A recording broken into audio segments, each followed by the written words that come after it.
E eu confesso pra vocês que eu relutei um pouco para fazer esse vídeo, porque, enfim, é um conteúdo extremamente pessoal, mas como eu não queria que fosse um vídeo só contando da minha experiência, o que eu senti, o que eu passei, eu queria trazer algo que pudesse ajudar de fato quem tá aí do outro lado, fui convencida pelas minhas seguidoras a fazer, né? Então, vamos lá. Olá, seja muito bem-vinda a mais um vídeo do meu canal. Eu me chamo Aline Merlin e hoje o vídeo tem um pouquinho assim a ver com o que eu já trago aqui, mas de uma perspectiva diferente, da perspectiva da maternidade, né? Desde que eu compartilhei meu perfil do Instagram, eu fui bombardeada com perguntas, as pessoas querendo saber como que tem sido, o que que eu tenho feito, porque eu comentei que um dos maiores desafios tem sido a minha alimentação, e eu vou comentar mais pra frente aqui com vocês. Então, recebi muitas perguntas sobre isso, e também, como vocês sabem, eu tenho a minha própria história de ter lidado com a ansiedade e ainda lidar com a ansiedade por alguns anos, né? Então, recebi muitas perguntas sobre isso também.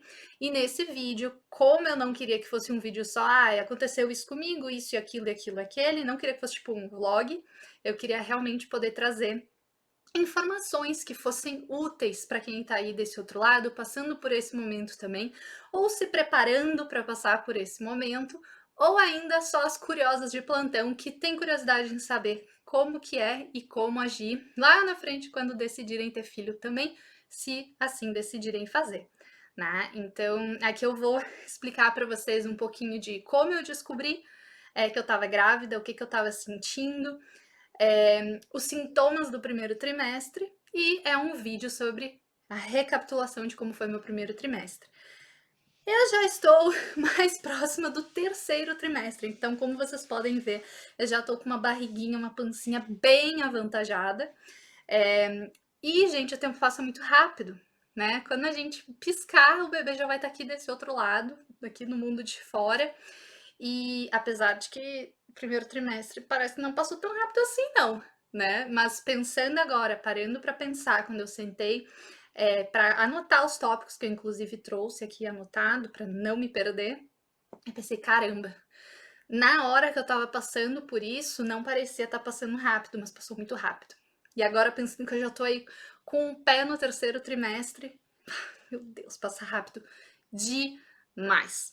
Mas vamos lá, vamos focar aqui no foco de hoje, que é a recapitulação do primeiro trimestre. Então, o que que eu passei, o que que eu senti e como que eu enfrentei todos esses desafios, principalmente o desafio alimentar, que tem sido o meu maior desafio até o momento. Então, como que eu descobri? Quais foram os meus sintomas? Gente, eu descobri, já estava com 5 semanas, né, e eu descobri, assim, meio aleatório, porque os meus sintomas não foram muito óbvios não, tá. Eu vou comentar eles aqui.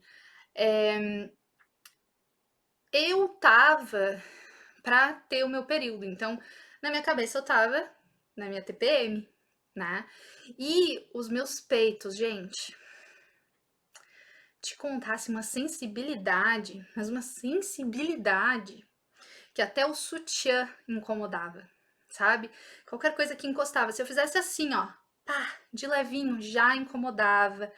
Tava bem estranho, tava bem acentuado. E eu pensando, nossa, esse período vai ser daqueles, porque se eu tô sentindo isso agora, né? Então, esse foi basicamente o meu principal sintoma, tá? Inicial da gestação. Beleza, tava sentindo isso, tava para ficar menstruada, tava para ter meu período. E aí, um dia à noite, uma sexta-feira à noite, eu tava assistindo um filme com meu marido. Tava assistindo um filme e eu adoro, né? Filme Mamãozinho com Açúcar, filmezinho romântico. Eu nem lembro que filme que era, mas era alguma comédia romântica, alguma coisa nesse sentido. E a gente, naturalmente, eu sou um pouquinho mais chorona, mais sensível, né? E naquele dia, gente, quando o filme acabou, eu desatei a chorar. Mas assim, chorando copiosamente. Copiosamente. Meu marido, amor, mas o que que aconteceu? Por que tu tá chorando? Eu não sei. E chorava, chorava, chorava. Aí tá, achei estranho, né? Porque tá, beleza, o filme até era um pouquinho emocionante, mas não nesse nível, convenhamos. E aí eu comecei a pensar, né? Nossa, verdade, eu tô 2 dias atrasada. E a gente, eu sou bem irregular, né? Sempre fui super regular. Eu, nossa, já tô 2 dias atrasada, que estranho. E aí eu, sensibilidade no peito. Esse choro out of nowhere, descontrolado, vindo do nada. Meu Deus, liguei a anteninha, né? Aí tá, fomos dormir aquela noite. Na manhã seguinte, fui fazer o teste. Gente, no que eu fiz o teste, ele. O primeiro momento em que a urina entrou em contato com a fitinha que muda de cor e tal para fazer o teste, gente, instantaneamente positivo. Deu. Achei demais, sensacional, mas que não, mas será mesmo? Porque eu também não queria, assim, gerar expectativas, criar expectativas, ficar feliz à toa, né? Eu não, vou fazer mais um teste então, só para garantir. Fiz o segundo teste, instantaneamente positivo. Aí eu, caramba, né? E tudo nisso, tudo meu marido dormindo. Aí eu, quer saber? Vou fazer o terceiro teste. Só assim pra bater o martelo. Terceiro teste, mesma coisa, gente. Instantaneamente positivo. Uau! Que sensação! Cara, eu fiquei muito emocionada, eu fiquei muito feliz. E eu fiquei pensando como que eu ia contar pro meu marido. Porque assim, eu não tava com medo da reação dele, não tava com medo de nada disso. Mas eu queria contar de alguma forma especial. Eu sabia que a reação dele ia ser incrível, maravilhosa. A gente já vinha conversando, né, há um tempo sobre isso. Então eu não tinha dúvidas de que era isso que tinha que acontecer e que ia acontecer em algum momento, né? Mas como a gente não tava assim planejando, é esse ano que a gente vai ter filho, é esse ano, a gente não tinha batido o martelo, né? A gente deixou em aberto, né? Estávamos abertos à vida, mas a gente não estava com aquele plano tentando, que nem muitos casais fazem. Né? Tanto é que quando a gente contou para os nossos amigos ficaram, mas a gente nem sabia que vocês estavam tentando. Pois é, gente, mas a gente não sai falando por aí que a gente está tentando ter filho, né? Eu sei que muitas pessoas fazem, mas a gente não, né? Então, não foi surpresa, não foi acidente, foi planejado, mas não foi aquela coisa, é esse ano, é agora, mas foi planejado. Então, eu não tinha dúvidas. Deixa eu respirar um pouquinho. Me empolgo. E eu não tinha dúvidas de que a reação dele ia ser a mais perfeita possível. Só que eu queria que fosse um momento especial, né? Que eu pudesse contar para ele de uma forma bonita, de uma forma criativa. Enfim, não consegui contar de forma criativa nenhuma, só peguei e contei mesmo na hora. E and that's it. E a gente celebrou, comemorou, enfim. Assim foi como a gente descobriu, tá? E, gente, logo em seguida,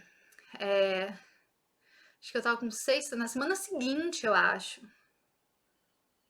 Descobri com 5, na semana seguinte, quando eu tava com 6 semanas, eu comecei a ter sintomas.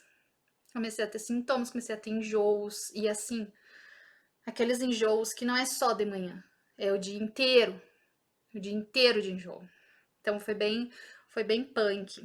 E com o enjoo, gente, a parte mais tricky, assim, é que é como se tivesse o looping, né, do enjoo. Então, a gente tá enjoada. Sabe quando tu te sente assim, tu tá mal, tu tá com uma gripe muito forte, ou tu tá com uma, sei lá, uma gastroenterite, alguma coisa assim, que tu realmente tu tá enjoado, tu não sente vontade de comer. At all, foi isso que aconteceu. Só que era isso o dia inteiro.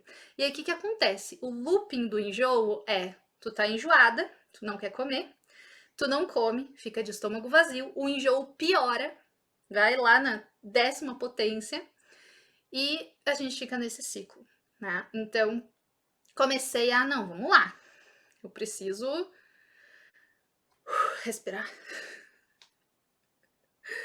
E assim, muito provavelmente, né, apesar desse looping, apesar de ter mexido bastante comigo, muito provavelmente não foi nada sério, obviamente, né, como muitas mulheres acabam tendo de enjoo, não vomitei nenhuma vez, então foi só esse enjoo constante mesmo. Mas apesar de não ter sido super sério, super grave, assim, enfim, como eu sei que tem muitas mulheres que passam por, foi algo que me debilitou de certa forma, né, porque eu não conseguia comer, eu não tinha vontade de comer. O pensar em comida me enjoava, o fazer comida, gente, não fiz. Primeiro trimestre inteiro eu não cozinhei, meu marido que assumiu a cozinha. Teve vários alimentos que eu não conseguia comer de jeito nenhum. E aí ficou mais naquela coisa assim, tinha uma semana que, nossa, tô adorando comer isso aqui. Na semana seguinte eu não aguento mais ver isso aqui, tira da minha frente, pelo amor de Deus, né? Então foram altos e baixos assim, constantes, né? Então eu tive enjoos da semana 6 até a semana 10, mais ou menos, então um pouquinho antes de terminar o primeiro trimestre. Quando a gente fala assim, parece que é pouco tempo, né? Mas quando a gente tá vivendo aquilo, gente, dia após dia, aquele enjoo, aquele cansaço, aquela debilitação, sabe? Terrível. Eu ia da cama pro sofá, do sofá pra cama. Não tinha outra coisa, assim, que eu conseguisse fazer.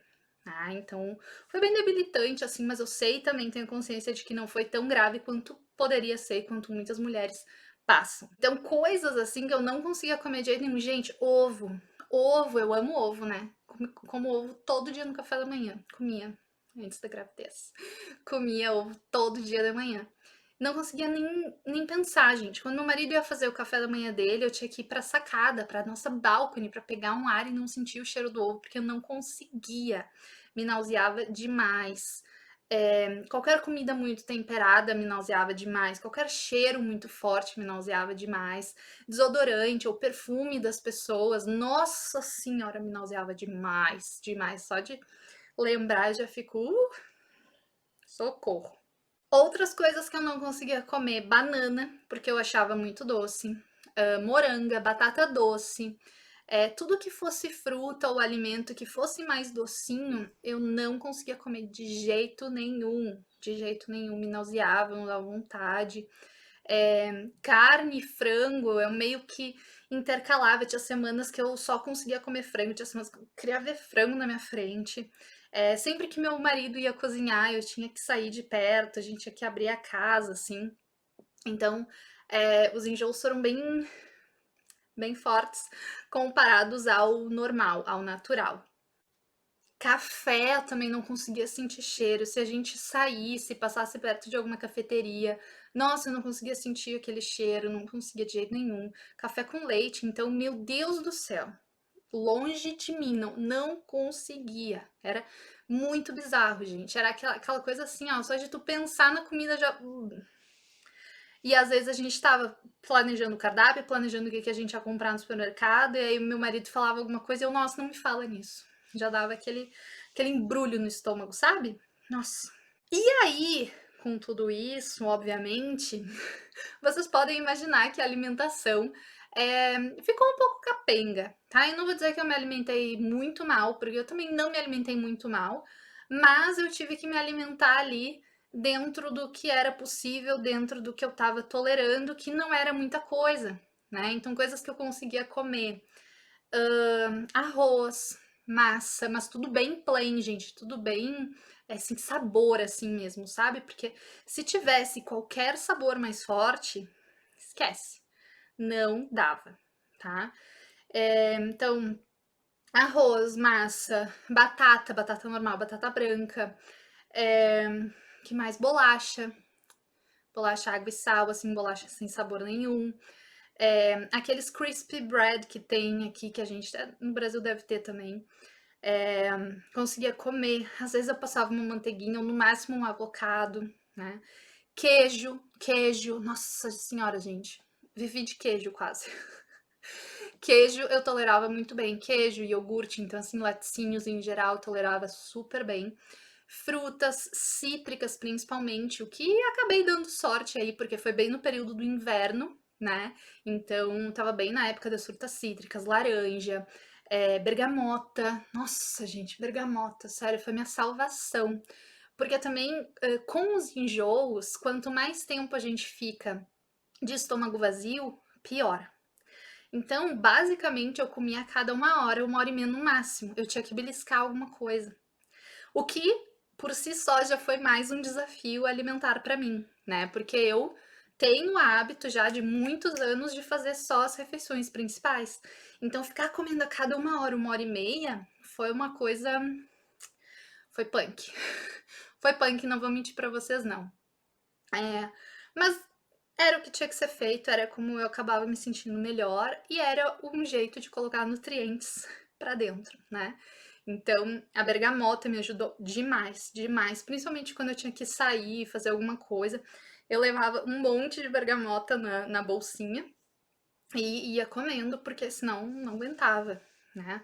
Outra coisa, como a gente estava no inverno, né, a gente conseguiu fazer, bastante sopa, né, então a gente conseguia fazer sopa mais completinha, assim, a gente colocava carboidrato, proteína, vegetais, né, então isso me ajudou bastante. Que mais? Deixa eu ver o que eu anotei aqui. Iogurte, eu falei pão branco também, gente, pão branco. Então, basicamente, assim, carboidratos no geral, sabe? Carboidratos refinados, porque enjoei do pão integral, gente, não conseguia, porque o pão integral, ele tem aquele sabor, né, do pão integral. Ele não é tão plain quanto um pão branco. Então, eu não conseguia de jeito nenhum comer pão integral, não conseguia de jeito nenhum comer umas bolachinhas integrais que meu marido comprou também. Inclusive, eu tenho algumas até hoje no armário, elas ainda estão boas, mas eu não consigo ainda comer, sabe? Não, não vai. Tá, Aline, mas então o que que tu fez para lidar melhor com os enjoos? Gente, o que eu fiz foi basicamente os meus queridinhos, os meus aliados durante o primeiro trimestre foram água, muita água, eu tomava muita água, tomo muita água até hoje, inclusive, mas no primeiro trimestre eu tomava muita água, que me ajudava também. Pão, né, massa, bolachinha e frutas cítricas foram os meus aliados. E também algo que me ajudou demais, demais, demais mesmo com os enjoos foi gengibre, tá? Eu comprei também chá de gengibre, era acho que limão com chá de gengibre, se eu não me engano, super gostoso, ajudou bastante. Mas o que de fato me ajudou foi ter comprado a raiz do gengibre mesmo. Aí eu tirava umas lascas assim do gengibre e colocava numa xícara. E aí eu colocava água, né, em temperatura de chá e deixava um tempo ali. Tomava e depois eu mordia o gengibre. Gente, isso me ajudou demais. Acho que foi uma das coisas que mais me ajudou, tá? Uma das coisas que mais me ajudou mesmo. E esses foram os maiores desafios alimentares do primeiro trimestre. E, claro, para mim foram desafiadores porque eram coisas que eu não estava acostumada, né? Sorte a minha que eu tenho conhecimento, então eu consegui, eu sozinha, driblar essa situação e fazer os ajustes necessários. Ah, importante, eu também estava, obviamente, suplementando, né, gente? Então, também por isso que eu não estava extremamente preocupada com a alimentação. Claro que eu dava o meu melhor, mas eu também sabia que eu tinha o suplemento, tá? Que inclusive pode ajudar a gente a ficar mais enjoada. Bem legal, né? Mas tudo bem, passou, passou. Mas esses desafios, assim, em relação à alimentação, gente, foi algo que me deu uma baqueada, tá? Me deu uma baqueada, assim, principalmente no início, sabe? Porque pra mim, quem me acompanha há mais tempo sabe que o prazer alimentar, o comer com vontade é uma coisa muito importante pra mim. É muito importante, eu não abro mão de comer com prazer. Só que todas essas mudanças hormonais, todas essas mudanças no meu corpo para permitir que essa vida incrível que tá aqui dentro vingasse, né? Trouxe esses efeitos colaterais, né? Que são super comuns na gestação, né, gente? Claro, tem muita mulher que não passa por enjoo nenhum, não sente nada, só vai perceber que tá grávida lá quando sente os primeiros chutes do bebê. Eu não tive essa sorte, pelo menos não nessa gestação, vamos ver nas futuras, mas foi bem desafiador mesmo, sabe? E quando eu compartilhei isso no meu Insta, eu recebi muita mensagem sobre isso também, tá? Então, por isso que eu tô dividindo, dando bastante ênfase nessa questão alimentar, o que eu conseguia tolerar, o que eu não conseguia. porque eu sei que pode ajudar alguém aí desse outro lado. Então, em relação à alimentação, foi isso.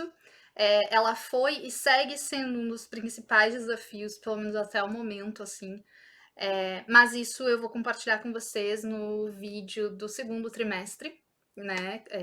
Os novos desafios, porque esses outros desafios foram embora, mas outros vieram, né? E aí eu compartilho com vocês no próximo vídeo pra gente recapitular o segundo trimestre, tá? Pra vocês saberem o que esperar e poder, talvez, lidar de uma maneira parecida como eu lidei, pra que seja um pouco mais tranquilo. Ah, e uma coisa que eu lembrei agora, eu senti muito bloating, que é inchaço, assim, desde o início, gente, desde o início.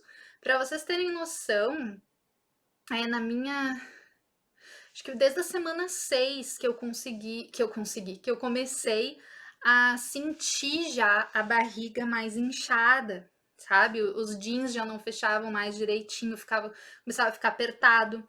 Então, quando eu tava dirigindo, eu tinha que abrir o botão da calça, né? E aí eu comecei eu senti bastante inchaço mesmo. E foi até engraçado que eu comentei com a minha médica, e ela falou: e o pior é que a gente não pode nem botar a culpa no bebê ainda, porque ele é desse tamanico aqui, tá lá pra baixo ainda, e isso tudo aí é culpa dos hormônios, né? Então eu fiquei bem inchadinha mesmo, assim, bem. Ai, gente. Fiquei bem inchada, fiquei bem bloated, assim, e desde a semana 6 assim, que as minhas roupas normais já não estavam mais servindo tão bem, né? Eu tinha sorte que eu tinha uma calça, gente, que ela era muito grande, ela tá muito grande em mim, eu tinha ganhado ela.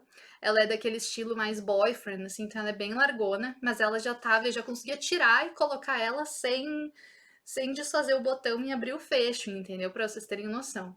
E aí, a partir ali da semana 6, 7, 8 mais ou menos, eu passei a usar só essa calça, quando eu precisava usar calça, porque era a única coisa que dava.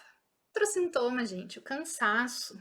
Nossa, é um cansaço, gente, que assim, eu não sei nem como explicar. Porque eu nunca tinha sentido na minha vida algo parecido. E olha que na época de faculdade, eu virava a noite estudando, ou quando ia pras baladas, super baladeira, cara, nem tanto, né? Mas aquele cansaço de tu não dormir. Gente, é algo totalmente diferente. Parece que te debilita ainda mais, porque a gente realmente fica sem força. Lembra que eu comentei antes que eu ia da cama pro sofá, do sofá pra cama? Então, era isso. Cansaço, muito, muito cansaço. Uma exaustão mental, uma dificuldade de se concentrar, uma dificuldade de focar. E aí, como vocês podem imaginar, com o cansaço, com os enjoos, eu me esforçava, gente, eu me esforçava para sair, para caminhar, né, para me manter ativa, mas não era todo dia que eu conseguia, não. Não era muito cansaço, era muito enjoo. Mas uma coisa que eu segui religiosamente todos os dias foi fazer yoga de manhã, assim que eu acordava, né? Assim que eu acordava. Ah, um detalhe que eu lembrei agora, que acho que eu não comentei antes.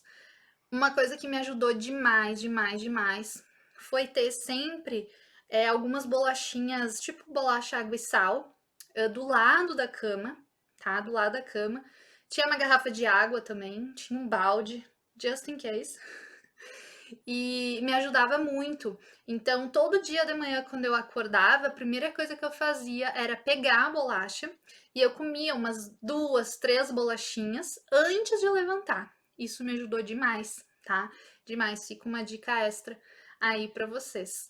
Então, eu fazia isso, levantava, aí fazia meu yoga também. Às vezes eu tinha que comer antes para acordar com fome e enjoada, né? Então, comia iogurte com fruta, iogurte com granola, enfim, e fazia meu yoga, tá? Era um yoga bem de leve, gente, bem de leve mesmo, porque assim, a gente não tem vontade, a gente tá cansada, a gente tá enjoada, sabe? Então, eu tive que me forçar mesmo, mas eu me comprometi e fiz religiosamente todos os dias, porque eu sabia que o meu dia, né, acabava sendo muito melhor quando eu começava cuidando de mim, cuidando do meu corpo, e cara, é importante pra gestante, importante pro bebê, né? A gente se manter ativa o máximo que der. Então, alguns pontos, algumas atitudes que eu tomei que me ajudaram a encarar, a ter essa leveza, a ter essa calmaria e curtir de fato essa fase, esse momento, né. O primeiro de tudo, gente, é informação de qualidade, sabe. Por que que eu falo isso? Porque eu vejo que hoje também falar sobre maternidade é algo que dá muito ibope, né. Falar sobre a maternidade real, que muitas vezes acaba tendo um viés muito negativo, muito negativo. Gente, é óbvio que é desafiador, é óbvio que cada mulher tem a sua experiência, né, mas de novo, não precisa ser tão pesado, pode ser mais leve, né, a gente pode sim passar por essa fase, ir lá na frente depois com o bebê, criar a criança, tem como a gente passar de uma forma mais leve. Tudo depende da qualidade da informação que a gente tem também, né. Hoje o que a gente mais vê por aí: "Ai não, me perdi de mim, não sei mais o que fazer". Trabalhe antes para que isso não aconteça, mas isso pode ser assunto para outro vídeo também. E dentro da informação de qualidade, eu não fiquei buscando um monte de coisa. Eu não fiquei, sabe por quê? Porque quanto mais a gente busca, quanto mais a gente sabe, se a gente não vai na fonte certa, mais ansiedade a gente vai ter, tá? Se a gente ficar buscando saber tudo que pode dar errado, todos os sintomas de que alguma coisa está errada, a gente vai encontrar. A gente vai encontrar e a gente vai encontrar relatos muito negativos, porque o povo adora, adora compartilhar a desgraça, né? Adora compartilhar coisa ruim. Então, qual foi a minha estratégia, gente? Desde o início, eu estudei mesmo a parte fisiológica, a parte anatômica, o que está acontecendo com o meu corpo? Por que que eu estou sentindo enjoo? Por que que eu estou sentindo isso? Por que que eu estou sentindo aquilo? O que está acontecendo dentro de mim, né? Para que eu esteja me sentindo assim. Porque senão, gente, se a gente não entende o porquê que as coisas estão acontecendo, a gente coloca uma carga muito negativa nisso. E a gente fica só reclamando e se torna aquele peso, né? Que nem eu falei, eu já estava me sentindo debilitada, né? Se eu fosse ficar só pensando, só criando coisa na minha cabeça, de por que que isso está acontecendo, de que estava errado, de que saco que isso está acontecendo, como que vocês acham que a minha ansiedade ia ter ficado? Entende? Então a gente precisa estar muito, muito, muito ligada com isso, tá? Informações de qualidade. Tem dúvida? Pergunta para o teu médico. Não vai procurar na internet, porque na internet vai aparecer de tudo, até aquilo que tu não quer ver sobre, tá? Fica esse alerta aí para as mamães e futuras mamães.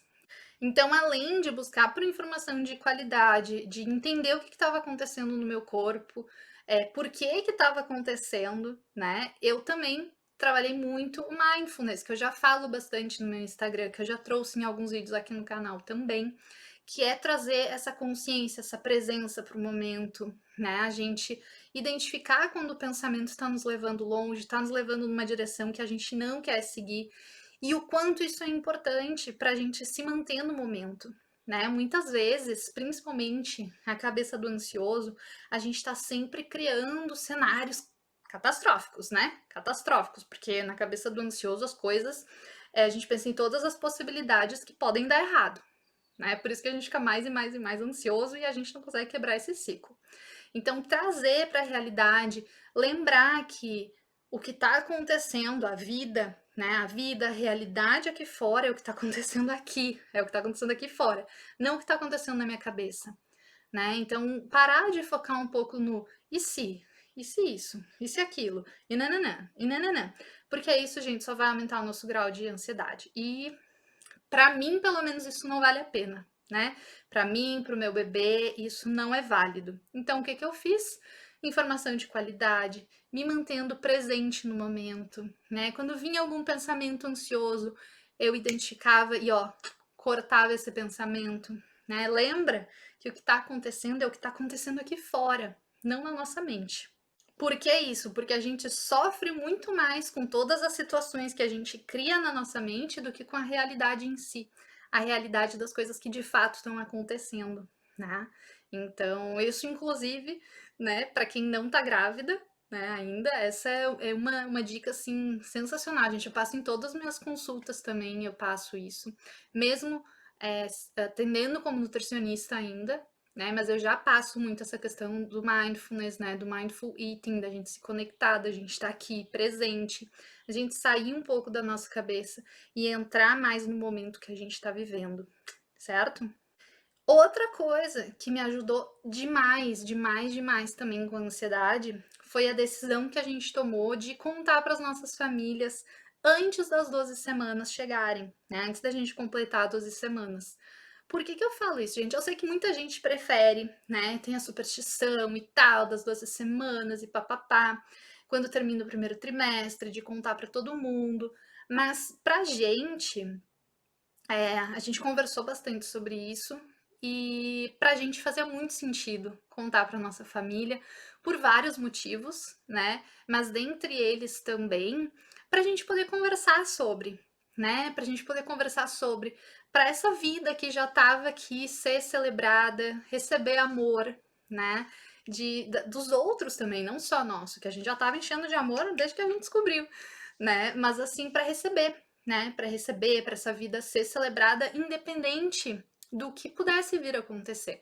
Já era uma vida que estava aqui, ela já merecia ser celebrada e já merecia ser amada. Então foi a melhor decisão que a gente tomou. Decida o que é melhor para ti, tá?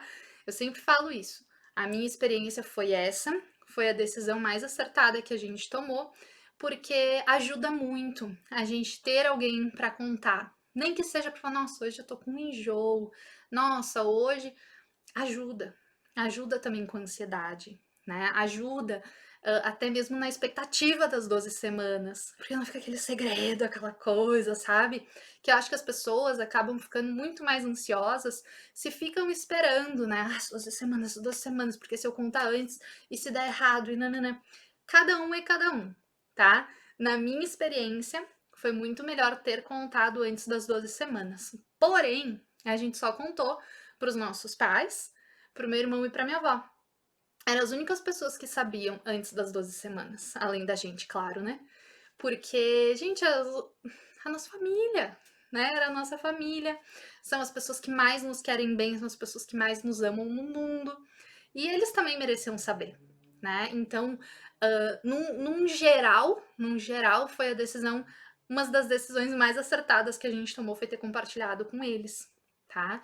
E talvez, né, tu não te sinta à vontade, mas tenha alguém com quem tu possa conversar sobre isso, que seja uma terapeuta, né? Mas tem alguém, uma amiga muito próxima, tem alguém que você possa conversar sobre isso, né? Além do seu companheiro, claro. A gente conversava demais, demais, demais, assim. E eu acho importante também para o casal, para a família, que o casal converse entre si, fale o que está sentindo, fale sobre as suas dúvidas, né? Porque o casal é um time, né? A gente precisa jogar junto, a gente precisa se apoiar, né? E ter um parceiro nesse momento que vai segurar a tua mão, que vai estar ali para ti, né? Eu tive, gente, acho que tirando esse episódio que eu contei pra vocês antes de saber que eu tava grávida, de chorar, de ficar super emotiva, eu acho que eu tive só outras 2 vezes, assim, ao longo da gestação toda. Mas eu sei que tem mulheres que ficam super emotivas, né? É aquelas falam, chora por qualquer coisa, né? Acontece, acontece e a gente precisa aceitar essas coisas que estão acontecendo nesse momento e parar de lutar contra, né? Parar de tentar ser forte, parar de tentar, enfim, mostrar, sei lá eu pra quem, que a gente é forte, que a gente é guerreira, que a gente dá conta. Então tenha alguém com quem tu possa conversar sobre. E sim, gente, o primeiro trimestre é uma enxurrada hormonal, é uma enxurrada de emoções. A nossa perspectiva de mundo, a nossa perspectiva de vida, os nossos planos mudam muito e a gente precisa sim ter um joguinho de cintura, né? Uma estabilidade emocional dentro do possível, para que a gente consiga aceitar todas essas mudanças, abraçar todas essas mudanças e ter muita paciência com tudo que está acontecendo, tudo que vai acontecer ainda, né? É uma fase tão especial, uma fase tão gostosa, gente, tão gostosa, sério. É demais. A gente pode conversar mais sobre isso depois, mas é uma fase tão especial, sabe? Que fazer, ó, detalhe, é uma fase super especial, mas isso não significa que não seja uma fase difícil. É uma fase bem desafiadora, tá?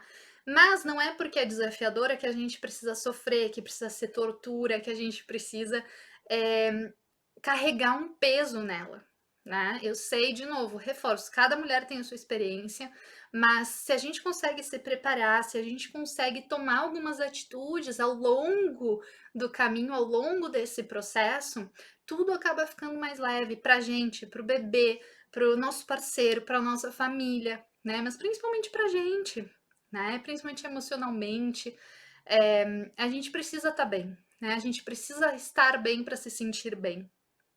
E de novo, cada uma de nós vai ter uma experiência diferente, vai encarar essa fase de uma forma diferente. E se tu não tá bem, não tá te sentindo feliz com esse momento, tá tudo bem também. Mas não aceita o estar tudo bem, eu sentir assim e aceitar ficar. Não, procura ajuda. Vai conversar com alguém, procura um profissional para te ajudar nesse momento. A gente não é obrigada, a gente não tem que dar conta de tudo sozinha.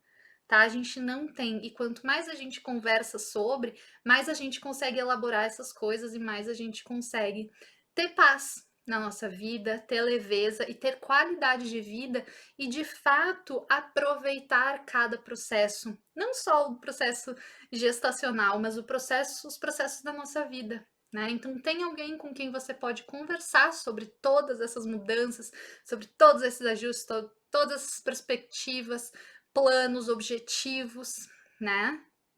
Lembra, sempre conversar sobre o assunto é algo que nos tranquiliza. A gente precisa colocar para fora. Se a gente vai só guardando pra gente, em algum momento essa bomba estoura. Então, gente, acho que eu falei demais, tô até sem ar aqui, mas espero que esse vídeo possa ajudar você que tá passando por esse momento ou que tá se preparando aí, é tentante, né. Eu tenho curiosidade de saber como que funciona, porque realmente, gente, é um momento único, é um momento muito especial na vida da mulher, né. Poxa, só a gente passa por isso, né, é muito, muito, muito especial, mas também exige preparo, né, exige que a gente traga consciência para o que está acontecendo e não que a gente vá simplesmente reagindo a tudo o que está acontecendo, porque senão a gente se perde, né? A gente se desconecta da gente, se desconecta do nosso corpo, se desconecta da nossa família, né? E aí as coisas podem ficar bem feias. Mas eu espero que esse vídeo tenha ajudado, né?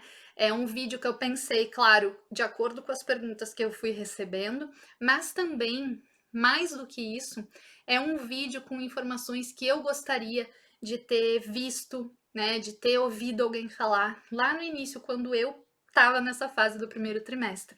Então, me conta aqui embaixo, tu sentiu esses sintomas, já passou por isso? Como que foi o primeiro trimestre para ti?